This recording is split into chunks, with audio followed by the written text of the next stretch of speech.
keluar dengan parti mengusung kerajaan, kita tambah rakyat parti kerajaan.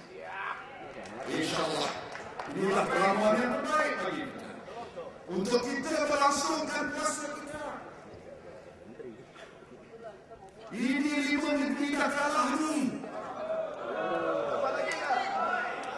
Dapat satu balik. Itu pun masih dipertikaikan. Bila lagi kita nak sedar? Dah sedar tak? Dah sedar. Jadi dah sedar, turunlah bawah, mesra dengan rakyat, berkhidmat pada rakyat.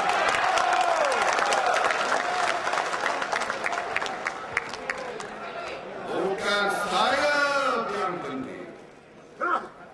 Saya pernah dengar orang kata maruah saya. Sebenarnya bukan maruah saya, maruah parti. Itu yang kita cari. Saudara-saudari sekalian, saya juga telah mengikuti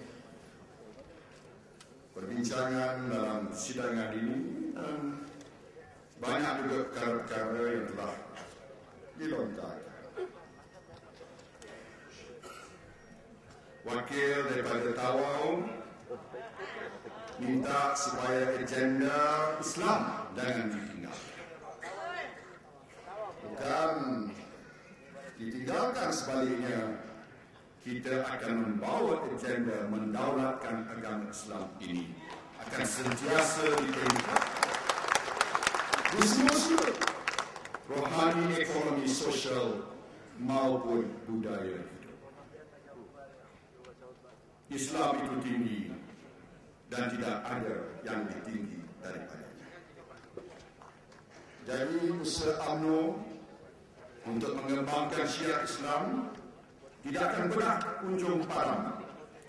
Kita akan teruskan perjuangan untuk mendaulatkan agama Islam. Saudara-saudari sekalian,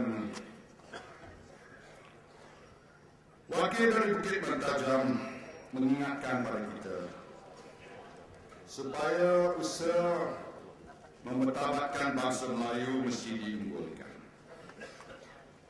Agenda ini kita akan teruskan. Mobiliti sosial secara menegak telah berlaku dalam masyarakat kita hanya dalam tempoh satu generasi sahaja. Hasilnya, anak-anak nelayan, anak-anak penoleh getah, anak-anak buruh pesawah penuka telah diangkat martabat dan telah dapat jawatan dan pekerjaan yang tinggi dalam tempoh masa satu generasi saja hasil perjuangan.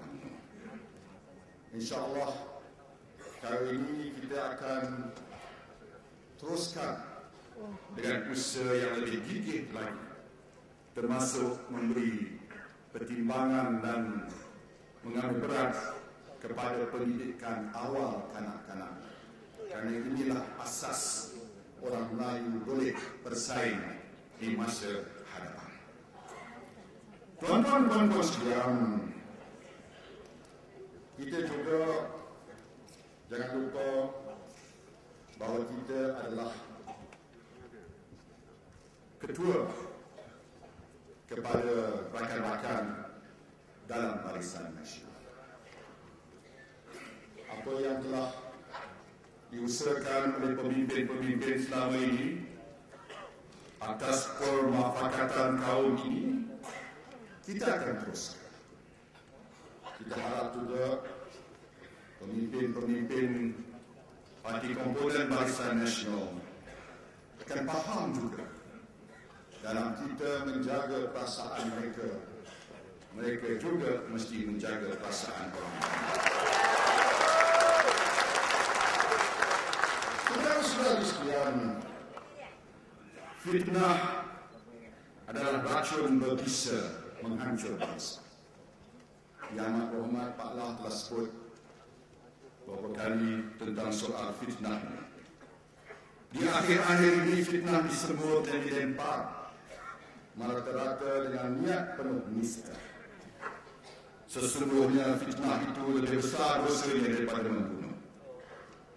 Senario kini, kepada yang berdiam tidak melantah dianggap sudah sah melakukan dosa.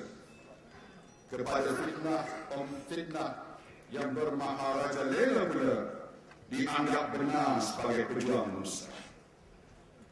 Ingatlah firman Allah Subhanahu wa Ta'ala yang bermaksud, katakanlah, telah datang kebenaran dan telah lenyap yang batil. Sesungguhnya yang batil itu pasti lenyap. Oleh itu, janganlah keadilan itu ada dua standar.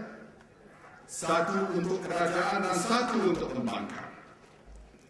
Jika mana-mana pembangkang dituduh dibawa ke mahkamah, kata pembangkang hakim tidak adil. Pendakwa menginaya, polis pun tidak betul. Namun jika mana-mana tokoh kerajaan baru saja dituduh, belum apa-apa sudah dianggap bersalah oleh mereka. Bukti yang tidak ada dicipta-ciptakan, gambar yang tidak ada diwujud-wujudkan, malah saksi yang tidak betul diubah-ubahkan. Justru itu, jika beginilah tafsiran kebenaran dan keadilan dari kacamata pembangkang, maka ia adalah lebih buruk daripada undang-undang rimba. Jadi siapa yang akan selamat dari undang-undang sebegini, penuh kelicikan, penuh pembohongan yang dahsyat, bobrok, kosong dan melompong. Yang peliknya, ada orang itu satu ketika dahulu pernah duduk dalam kerajaan.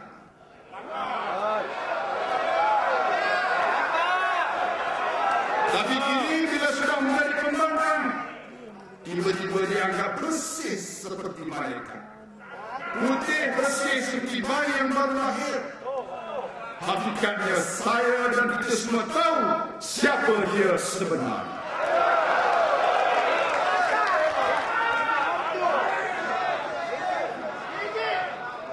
Saudara-saudari sekalian,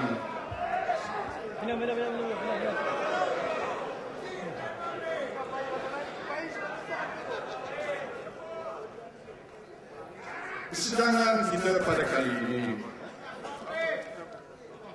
merupakan satu persidangan yang bukan sahaja bersejarah, tapi merupakan satu persidangan yang mengayat hati, kerana kita mengucapkan selamat tinggal pada Presiden Parti kita selama 5 tahun menjadi Presiden. Ramai yang tidak tahu bahawa Yang Amat Berhormat Datuk Seri Abdul Badawi dan saya mempunyai hubungan yang telah terjalin sekian lama, bermula dari zaman Allahyarham ayah saya.